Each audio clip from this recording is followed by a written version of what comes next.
খেতে পারলেই আসুন। দাম নিয়ে অভিযোগ শুনেই মেজাজ হারালেন স্মার্ট দিদি নন্দিনীদি। জুটল অহংকারী তকমা কেন? অনেকেই বলছেন রাস্তার ধারের আর 5টা হোটেলের চেয়ে নন্দিনী দিদির হোটেলের খাবারের দাম অনেক বেশি। এই অভিযোগ শুনেই স্মার্ট দিদি রীতিমতন মেজাজ হারিয়ে ফেললেন। ডালহাউসির পর নিউ টাউনে নতুন দোকান খুলেছেন নন্দিনী দিদি। ডালহাউসির রাস্তায় দাঁড়িয়েই রান্না করে তিনি ভাইরাল হয়েছেন।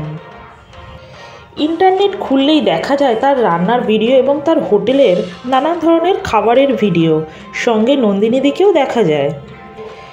এখন বর্তমানে নন্দিনী দুটো হোটেল সামলাচ্ছেন।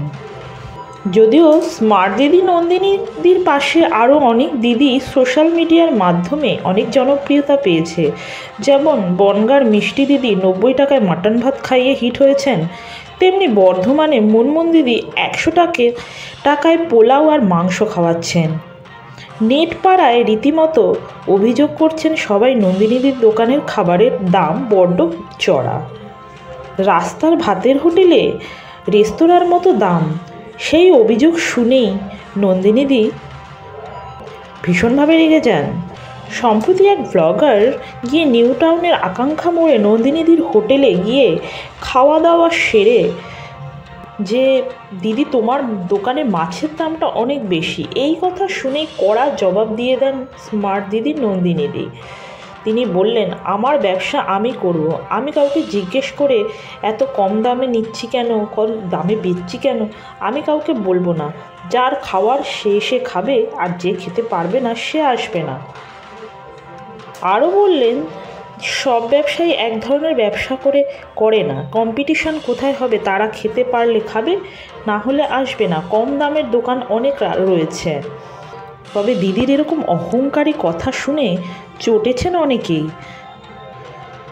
সোশ্যাল মিডিয়াতে এই কথা হতেই সবাই নিন্দার ঝড় তুলেছেন যে দিদি অতিরিক্ত অহংকারী হয়ে গিয়েছেন।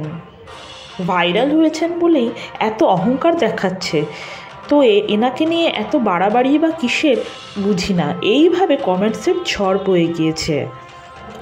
তার দোকানে কোনো নির্দিষ্ট প্রাইস লিস্ট নেই। ডালহাউসির দোকান রবিবার বন্ধ থাকলেও নিউ টাউনের হোটেলে সপ্তাহে 7 দিনই খোলা থাকে, সকাল 10টা থেকে রাত 10টা পর্যন্ত। তিনি আরও জানান, দোকান তিনিই সামলাচ্ছেন। ডালহাউসির দোকানও চলছে, দুটো দোকানই তিনি দেখছেন বর্তমানে। এরপর ইউটিউবারদেরকে সচেতন করতে দিদি ইংলিশ বলা শুরু করে।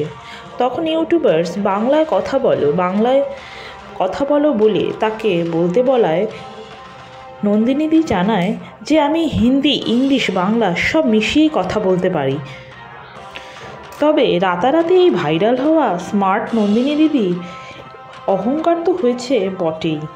এখন তিনি দুটো হোটেলের মালিক, সেই হিসেবে তার তো একটু অহংকার হওয়ারই কথা। তো ভিউয়ার্স, আপনারাই বলুন, বর্তমানে নিউ টাউনের হোটেলে গিয়ে আপনিও খেতে ইচ্ছুক? জানান অবশ্যই কমেন্টে। আর হ্যাঁ, ভিডিওটা ভালো লাগলে লাইক করতে আর সাবস্ক্রাইব করতে একদম ভুলবেন না।